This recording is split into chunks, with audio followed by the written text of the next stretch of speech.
Hello, my name is Jen Loki. It is October 15th, and we're going to dissect a sheepy brain. So I'm going to just hope this is visible. Okay. I made a giant mess of it again. So again, wrong choice of surgeon, little sheep. I'm just going to go through. I have a list of the parts right here, as well as the eyeball parts, but you can ignore those. That's obviously for something else. Okay, so I kind of have to fit it back together like a puzzle because I didn't mean to, but I definitely was not super I don't know, good at this. Okay, so the frontal lobes, the right and left frontal lobe is right here. The parietal lobes, right and left, are on the top. Temporal lobes, right and left, are on the sides.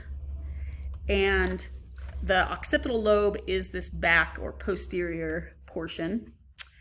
The gyri are the little sort of maze-like things. We have kind of peaks and valleys here a little bit, and the peaks are the gyri, and the little sort of divots between those are the sulci.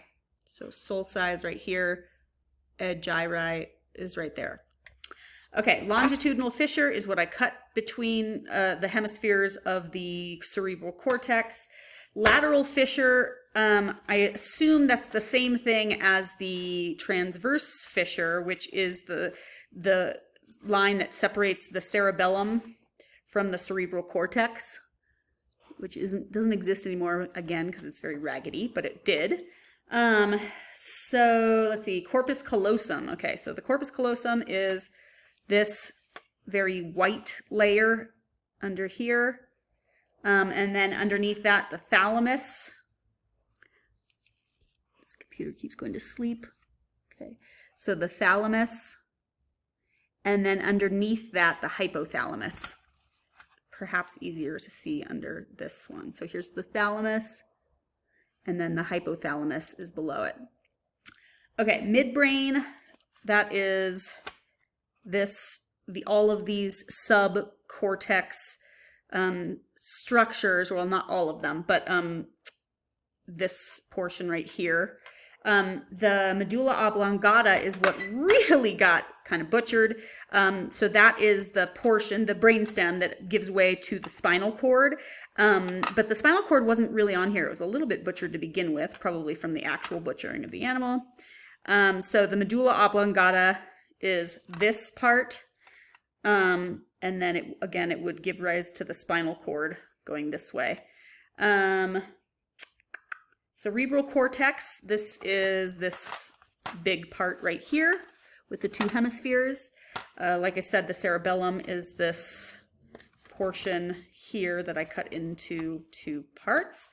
And the white, and the meninges, the dura mater is this very thick, tough stuff that was the beginning of the end for me because it was hard to remove gently.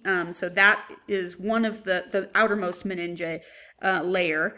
And then I think that the pia mater is still on here, and possibly the arachnid mater is still on here. I can see there's like a film. I don't know if the arachnid mater is in what I took off too. Okay, white matter is, and I'm gonna actually do another little cut.